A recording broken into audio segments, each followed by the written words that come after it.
الرحمن الرحيم বিবর্তন media, be honest and make honesty. এজন্য ঈমান ভঙ্গের কারণগুলো জানা প্রত্যেক মুসলমানের উপরে ফরজে আইন। তাহলে ঈমান ভঙ্গের কারণ কয়টা? 10টা। আমরা সংক্ষেপেই 10টা ব্যাখ্যা করব। 1 নম্বরে ঈমান ভঙ্গের কারণ যেটা, সেটি হলো আশশিরকু ফি ইবাদাতিল্লাহি তাআলা। আল্লাহর ইবাদতের মধ্যে শিরক করলে ঈমান ভেঙে যায়। আল্লাহর ইবাদতের মধ্যে শিরক করলে ঈমান ভেঙে যায়। তাহলে আল্লাহর ইবাদতের মধ্যে যদি আপনি শিরক করেন, ঈমান থাকবে? শিরক বুঝেন তো নাকি? রায়পুরের ভাইয়েরা শিরক বুঝেন? আচ্ছা আসেন, শিরক করলে কি কি উপকারিতা আমরা সেটা বলি। প্রথমে এটা জানা দরকার, শিরক করলে কি কি উপকারিতা। শিরকে কি উপকারিতা আছে? কি আছে? ক্ষতি। কিন্তু আল্লাহ পাক এটাকে তিরস্কার করে উপকারিতা বলছেন। যেমন জাহান্নামের আযাব, এটা হলো দুঃখের সংবাদ, কিন্তু আল্লাহ পাক বলছেন ফাবাশশিরহুম বিআযাবিন আলিম, তাদেরকে আযাবে আলিমের সুসংবাদ শোনাই দেন। আযাবের সংবাদ কি সুসংবাদ? এটা আল্লাহ পাক তিরস্কার করে বলছে যে তাদেরকে আযাবে আলিমের সুসংবাদ শোনান। তাহলে শিরকের উপকারিতা শুনেন। 1 নম্বর উপকারিতা, শিরক করলে আল্লাহ রাব্বুল আলামিনের জান্নাত হারাম হয়ে যায়। কি সুবহানাল্লাহ বলবেন? কোন জায়গায় সুবহানাল্লাহ, কোন জায়গায় নাউজুবিল্লাহ জানতে হবে তো নাকি? আমাদের দেশের এক বলদ এক মাহফিলে লক্ষ লক্ষ মানুষের সামনে বলতেছে যে ভাইয়েরা একটা কথা বলবো নাকি? সবাই কয় বলেন। কয় আমি কিন্তু মা ফাতেমার স্বামী। কয় কি? আমি মা ফাতেমার স্বামী। ওই যে বলদগুলা শুনতেছে, এই বলদগুলা কয় কি? সুবহানাল্লাহ, সুবহানাল্লাহ, সুবহানাল্লাহ, আমাদের হুজুর মা ফাতেমার স্বামী। কি খুশি! অথচ বলবে কি? নাউজুবিল্লাহ। আর জোতা দি পিটাইব। সেই কাজ না করি কয় সুবহানাল্লাহ, সেই কাজ না করি কয় আলহামদুলিল্লাহ, আমাদের হুজুর কিন্তু মা ফাতেমার স্বামী। তো বেটা, তোর মা হইলে বিয়ে করছ কেন? ফাতেমা যদি তোমার মা হয় তো মারে বিয়ে করছো কেন? এটা তো আরেক অপরাধ। মানে মানুষ এখন এত জাহালতে ধরে গেছে, কোন জায়গায় সুবহানাল্লাহ, কোন জায়গায় নাউজুবিল্লাহ, কোন জায়গায় জোতার পিটা, এটাও বুঝে না। তাহলে শিরকের 1 নম্বর উপকার কি? আল্লাহর জান্নাত হারাম হয়ে যাবে। আল্লাহ পাক কোরআনে কারিমে সূরা আল মায়েদার 72 নম্বর আয়াতে আল্লাহ পাক বলছেন ইন্নাহু মাইয়ুশরিক বিল্লাহি ফাকাদ হারামাল্লাহু আলাইহিল জান্নাহ ওয়া মাওয়াহুন নার। আল্লাহ রাব্বুল আলামিন বলেন, বান্দা তুমি আমার সাথে শিরক করবা, তোমার জন্য আমি আল্লাহর জান্নাত হারাম হয়ে যাবে। জান্নাত কি? হারাম। 2 নম্বর উপকার, আপনার সকল আমল বরবাদ হয়ে যাবে। সূরা জুমারের 65 নম্বর আয়াত আল্লাহ রাব্বুল আলামিন বলেন, ওয়ালাকাদ উহিয়া ইলাইকা ওয়া ইলাল্লাযিনা মিন ক্বাবলিকা লাইন আশরাকতা লায়াহবাতান্না আমালুক। বান্দা তুমি যদি আমি আল্লাহর সাথে শিরক করো, তোমার সকল আমল বরবাদ, আমল সব বরবাদ। 3 নম্বর উপকারিতা, আল্লাহ রাব্বুল আলামিন সকল গুনাহ মাফ করবেন, কিন্তু শিরকের গুনাহ আল্লাহ পাক মাফ করবেন না। তাহলে শিরকের কত উপকার দেখছেন? অর্থাৎ শিরকের পরিণতি আপনার জাহান্নাম। এখন শিরক কি কি? বাংলাদেশের শিরক 2-1টা জানা দরকার না? শিরক হলো 1 নম্বর শিরক যেটা, সেটা হলো আত্মিয়ারা।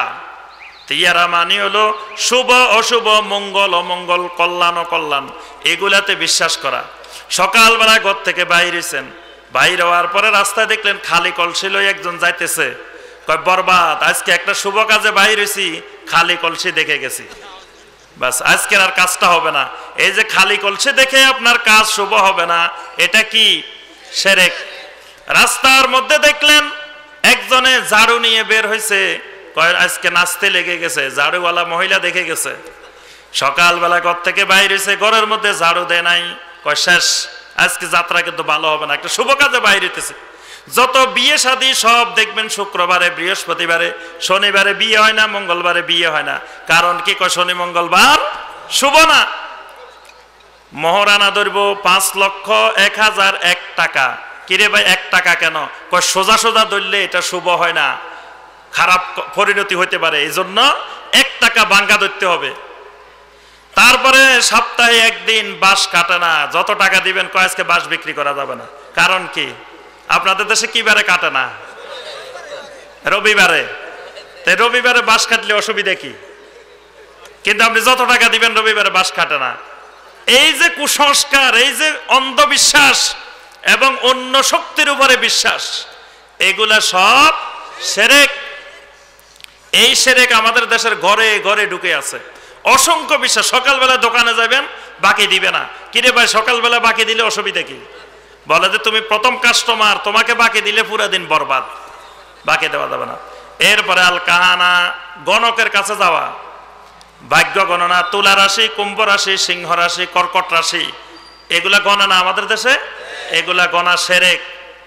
এরপরে আপনি হাতের রেখা দেখাইতে গেলেন, আমার রেখাটা দেখেন তো সামনে কি অবস্থা, এই হাত দেখাইলেন, আপনার ঈমান নাই। এরপরে আপনি তোতা পাখি, ময়না পাখির কাছে যাই যদি ভাগ্য গণনা করেন, আপনার ঈমান কিন্তু ভেঙে যাবে, এগুলা শিরক। কবরের সামনে গিয়ে সেজদা দিবেন, এটা শিরক। সেজদার মালিক কে? অথচ আমাদের দেশের লক্ষ লক্ষ ভাই বোনকে দেখি কবরের সামনে যাই সেজদা করে। সেজদা করব একমাত্র আল্লাহকে, একমাত্র আল্লাহকে না করে কবরের কাছে, মাজারের কাছে গিয়েও সেজদা করে। সেজদা করলে ঈমান থাকেনি, ঈমান চলে যাবে। একইভাবে কবর কেন্দ্রিক, কবরওয়ালার কাছে কোনো দোয়া করলে, কবরওয়ালার কাছে কোনো সাহায্য চাইলে, একটা গাড়ি কিনছে, গাড়ি কিনে দৌড় দিছে কোন দিকে? সিলেটের দিকে। কিরে ভাই, গাড়ি নিয়ে সিলেট যাও কেন? কয় গাড়িটা একটু শাহজালাল রহমতুল্লাহ আলাইহিকে দেখাই আসি। শাহজালাল রহমতুল্লাহ আলাইহিকে দেখাইলে আমার গাড়ি আর অ্যাক্সিডেন্ট হওয়ার সম্ভাবনা নাই। কি ঈমান আছে নে? এরপরে পুরা রাস্তা গাড়ি চালাইতেছে খুব জোরে, হঠাৎ করে গাড়ি আস্তে হয়ে গেছে। কিরে ভাই, আস্তে কেন? কয় পাশে বিরাট এক আল্লাহর ওলির কবর আছে, এই আল্লাহর ওলি যদি গরম হয় আমার গাড়িটা ধাক্কায় রাস্তা থেকে বাইরে ফালাই দিব। আল্লাহর ওলি যদি একটু গরম হইতে পারে, বেয়াদবি দেখে আমার গাড়ি ধাক্কায়। আচ্ছা, আরে মিয়া, আল্লাহ রসুল থেকে তোমার আল্লাহর ওলি বড় গরম হয়ে যায়? নবী সাল্লাল্লাহু আলাইহি ওয়াসাল্লামের সামনে মসজিদে নববীতে প্রস্রাব করে দিছে দাঁড়ায় দাঁড়ায় এক লোকে, আল্লাহ রসুল গরম হয়ে গেছে? তো তাহলে তোমার এই হুজুরে তো গরম হয়ে যাইব কেন? আর হুজুরে তোমার গাড়ি দেখতেছে, এটা বিশ্বাস করলে তো ঈমান নাই। এরপরে গরু ছাগল লই রওনা দিবেন কোন দিকে?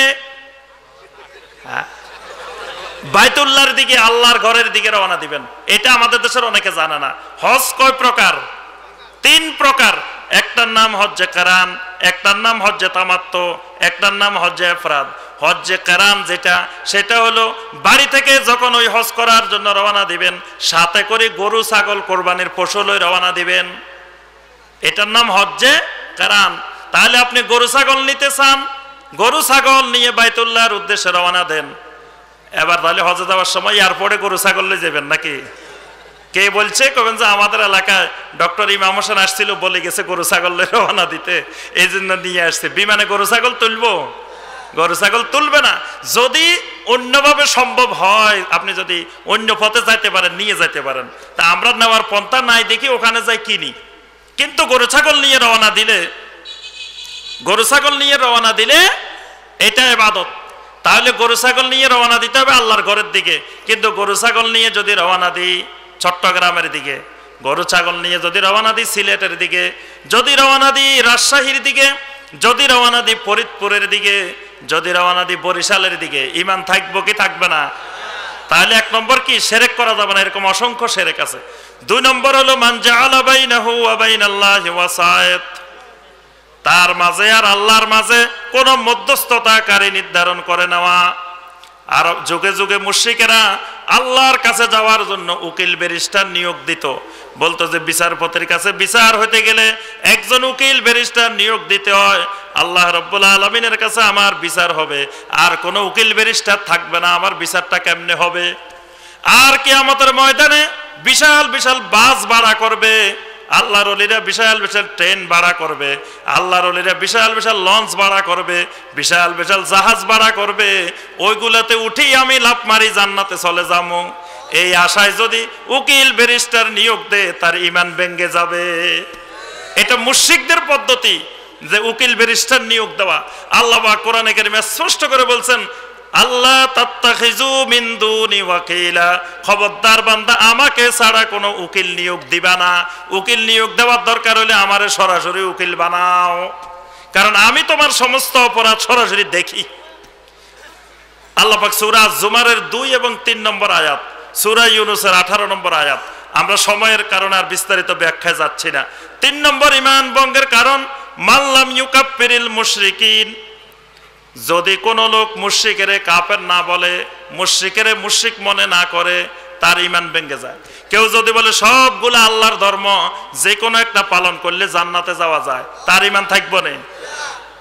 আচ্ছা বলেন তো দেখি, ইসলাম সর্বশ্রেষ্ঠ ধর্ম না সর্বনিম্ন ধর্ম? আপনাদেরও তো ঈমান শেষ। ইসলাম একমাত্র ধর্ম, একমাত্র দিন। আল্লাহ পাক সূরা আল ইমরানের 19 নম্বর আয়াতে বলছেন ইন্নাদ-দীনা ইনদাল্লাহিল ইসলাম, আল্লাহর কাছে দিন একটাই, সেটার নাম ইসলাম। দিন 4-5টা থাকলে না সর্বশ্রেষ্ঠ সর্বনিম্ন আসতো। স্টুডেন্টে একটা, তো first boy, second boy, third বয় পাইবেন কই? আপনি বলতেছেন সর্বশ্রেষ্ঠ, তাহলে আরো 3-4টা আছে, ওইগুলা হয়তো একটু নিম্নমানের। কি বলেন? দিন তো একটাই। এই কবরে প্রশ্নে ভুল করবেন এমনি, পরীক্ষা ফেল করবেন এইভাবেই। ওই মনকাণ্ডকে জিজ্ঞাসা করবো ওয়ামা দীনুকা, আপনি কি কইবেন? আমার দিন তো অনেকগুলা ছিল, একটা শ্রেষ্ঠ ছিল, আরো কয়েকটা, একটা বেস্ট ছিল, একটা বেটার ছিল, একটা গুড ছিল, 3টা হয়ে গেছে। আপনার বেস্ট যদি হয় তাহলে বেটার আছে, গুড আছে না? তাহলে তো আপনার 3-4টা হয়ে গেছে। তাহলে এইরকম মুশরিকের মুশরিক মনে না করলে ঈমান ভেঙে যায়। 4 নম্বরে আসেন। 4 নম্বর হলো মানে তাকাদান্না হুদা গায়রান নবী সাল্লাল্লাহু আলাইহি ওয়াসাল্লাম আকমালুন মিন হাদিহি, কেউ যদি নবী সাল্লাল্লাহু আলাইহি ওয়াসাল্লামের হেদায়েতের থেকে অন্য কোন হেদায়েতকে অধিক কল্যাণকর মনে করে, মানে নবীর সুন্নতের থেকে, নবীর আদর্শের থেকে অন্য কোন আদর্শকে বেশি কল্যাণকর যদি মনে করে, এজন্য নবী সাল্লাল্লাহু আলাইহি ওয়াসাল্লাম প্রত্যেক খুতবার শুরুতে, আলোচনা শুরুতে বলতেন আম্মা বাদ ফা ইন্না খায়রাল হাদিস কিতাবুল্লাহ, দুনিয়ার সর্বশ্রেষ্ঠ হাদিস কোনটা? আল্লাহর কিতাব। আল্লাহর কিতাবের কিন্তু আরেক নাম হাদিস, অনেকে জানে না। কোরআনের নাম কি? হাদিস। মানে হাদিস বললে কোরআনকেও বোঝায়, সুন্নাহকেও বোঝায়, দুটাকেই বোঝায়। কোরআনের আরেক নাম হাদিস। কোরআনের অসংখ্য আয়াতে আল্লাহ পাক কোরআনকে হাদিস বলছেন। ফাবিআইয়ি হাদিসিম বাদাহু ইউমিনুন, আল্লাহু নাজ্জালা আহসানাল হাদিস। কোরআনকে আল্লাহ পাক আরেকটা নাম দিয়েছেন হাদিস। কোরআন হলো আল্লাহর হাদিস, আর সুন্নাহ হলো নবী সাল্লাল্লাহু আলাইহি ওয়াসাল্লামের হাদিস। এরপরে নবী সাল্লাল্লাহু আলাইহি ওয়াসাল্লাম বলেন ওয়া খায়রাল হাদিয়ি হাদিয়ু মুহাম্মাদিন সাল্লাল্লাহু আলাইহি ওয়াসাল্লাম, দুনিয়ার সর্বশ্রেষ্ঠ হেদায়েত হলো মুহাম্মদ সাল্লাল্লাহু আলাইহি ওয়াসাল্লামের হেদায়েত। আচ্ছা এবার বলেন দেখি, চুল কাটবেন কার মতো? জি, আল্লাহ রাসূলের মাথায় চুল ছিল না, সাহাবায়ে কেরামের মাথায় ছিল না, তাহলে চুল, তারা চুল কাটতেন না, তা আপনি চুল কাটবেন কার মতো? আল্লাহ রাসূলের মতো, সাহাবায়ে কেরামের মতো। কিন্তু আমার যুবক ভাইয়েরা এখন চুলের দিকে তাকালে দেখা যায় আল্লাহ রাসূলের চুলের নমুনা, সাহাবায়ে কেরামের চুলের নমুনা নাই। নমুনা কার? ওই সেলুন দোকানের চতুর্পাশে কতগুলো ছবি লটকায় রেখেছে, বড় বড় চিত্রনায়ক, বড় বড় গানের শিল্পী, বড় বড় খেলোয়াড়, এখান দিয়ে আছে, ওখান দিয়ে নাই, এখান দিয়ে আছে, এখান দিয়ে নাই, বিভিন্ন রঙের বিভিন্ন ডিজাইনের চুলের স্টাইল। আমাদের যুব সমাজ ওই মুশরিকদের চুলের কাটিং ফলো করে। ঈমান থাকবে না যদি আপনি রাসূলের আদর্শের থেকে, রাসূলের কাটিং এর থেকে, সাহাবায়ে কেরামের কাটিং এর থেকে ওই মুশরিকের কাটিংকে শ্রেষ্ঠ মনে করেন, ঈমান থাকবে না। দাড়ি রাখবেন কার মতো? আল্লাহ রাসূলের মতো, সাহাবায়ে কেরামের মতো। দাড়ির যদি এখান দিয়ে একটু রাখেন, এখান দিয়ে একটু কেটে ফেলান, এখান দিয়ে একটু রাখেন, মুশরিকদের ডিজাইনে দাড়ি রাখেন, দাড়ি নিয়ে খেলতামাশা করলে ঈমান থাকবে না, ঈমান চলে যাবে। আজকে আমাদের যুবক ভাইদেরকে দেখি হাতের মধ্যে ছুরি লাগায়, বালা লাগায়, দেখছেন না? গলার মধ্যে চেইন লাগায়, কানের দুল লাগায়, হাফ প্যান্ট পরে পরে ঘুরে, হাতের মধ্যে লাল সুতা লাগায়। এগুলা, এসব আদর্শ যদি নবী সাল্লাল্লাহু আলাইহি ওয়াসাল্লামের আদর্শের থেকে উত্তম মনে করে, তার ঈমান শেষ। বার্থডে পালন করে, ম্যারেজ ডে পালন করে, কত রকমের ডে পালন করে। এই ডে পালন করা কার সংস্কৃতি? নবী সাল্লাল্লাহু আলাইহি ওয়াসাল্লামের সংস্কৃতি, সাহাবায়ে কেরামের সংস্কৃতি। সেগুলোর থেকে মুশরিকের সংস্কৃতিকে উত্তম মনে করলে ঈমান শেষ। এই যে 14 ফেব্রুয়ারি আসতেছে, কি ডে আসতেছে? মাশাআল্লাহ, সবাই জানে দেখি, ভ্যালেন্টাইন্স ডে, ভালোবাসা দিবস, কত দিবস এটার নাম। এই দিবস কার সংস্কৃতি? আল্লাহ রাসূলের সংস্কৃতি, সাহাবায়ে কেরামের সংস্কৃতি। তাহলে এই সংস্কৃতিকে কোন যুবক যদি উত্তম মনে করে, ঈমান থাকবে কিনা? ঈমান চলে যাবে। আমার মা বোনেরা, স্টার প্লাস স্টার জলসা দেখে দেখে ঘরে ঘরে আগুন জ্বালাই দে। স্টার প্লাস আর স্টার জলসা কি শিখায়? ঘরে ঘরে আগুন জ্বালানি শিখায়। কেমনে কুটনামি করব, কেমনে বউয়ার শাশুড়ি ঝগড়া লাগাইবো, কেমনে জালে জালে ঝগড়া লাগাইবো, এগুলা কিন্তু শিখায় এখানে। এজন্য বাংলার ঘরে ঘরে দেখবেন যে ঝগড়া আর ঝগড়া, বউয়ার শাশুড়ি ঝগড়া, ননদে আর ভাবি ঝগড়া, জালে জালে ঝগড়া, কি আছে না নাই? তাহলে এগুলা কার সংস্কৃতি? কুফরি সংস্কৃতি, শিরকের সংস্কৃতি। তাহলে কয়টা গেল? 4টা। 5 নম্বর হলো মান আবগাদা শাইয়ান মিম্মা জা বিহির রাসূল সাল্লাল্লাহু আলাইহি ওয়াসাল্লাম। যদি রাসূল সাল্লাল্লাহু আলাইহি ওয়াসাল্লামের কোন সংস্কৃতিকে, কোন দ্বীনের কোন অংশকে, কোন সুন্নতকে যদি আপনি অপছন্দ করেন, নবী সাল্লাল্লাহু আলাইহি ওয়াসাল্লামের সুন্নাহর কোনো কিছু যদি অপছন্দ করেন, তাহলে আপনার ঈমান ভেঙে যাবে। কয়টা গেল? 5 নম্বর। 6 নম্বর ঈমান ভঙ্গের কারণ হলো মান ইস্তাহজা বিশাইয়্যিম মিন দীনির রাসূল সাল্লাল্লাহু আলাইহি ওয়াসাল্লাম।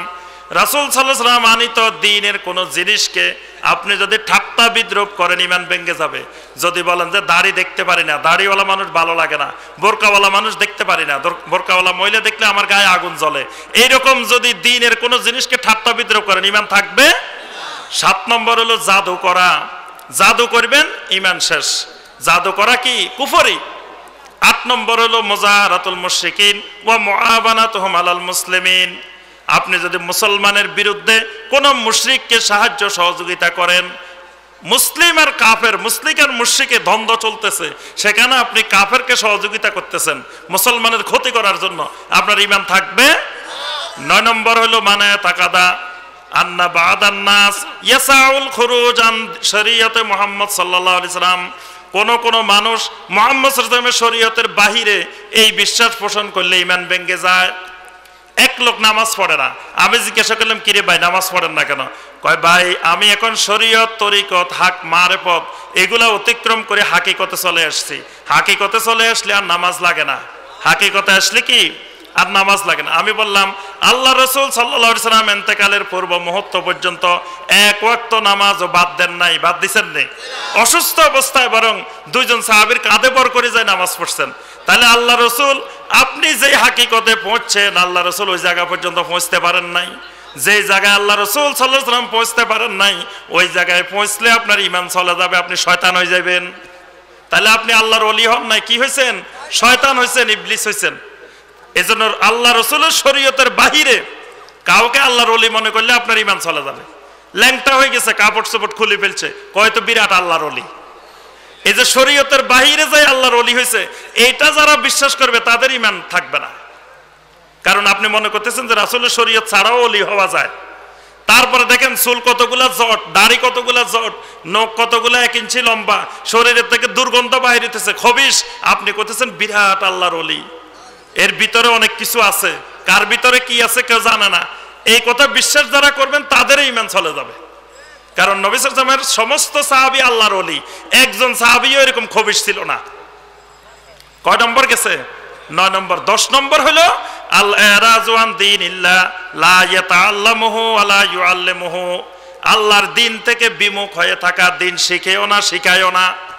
আল্লাহর দিন থেকে বিমুখ, দিনের কোনো খবরে নাই, খোঁজ খবরে লয় না, নামাজও পড়ে না, দিনের সাথে তার কোনো সম্পর্কই নাই, এমনি বাপ দাদা মুসলমান, হেও মুসলমান, এইরকম বিশ্বাস পোষণ করলে ঈমান থাকবো।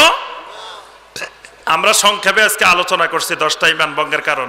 আমাদের ওয়েবসাইট tafsirulquran.com, tafsirulquran.com-এ গেলে বিস্তারিত এই 10টার আলোচনা পাবেন। এগুলো প্রত্যেকটা একটাই 2 ঘন্টার আলোচনা, এই ঈমান ভঙ্গের 10টা কারণ। ওখানে আলহামদুলিল্লাহ বিস্তারিত পাবেন। নতুন ওয়াজ ও ইসলামিক সঙ্গীত পেতে আমাদের বিবর্তন মিডিয়া চ্যানেলটি সাবস্ক্রাইব করুন।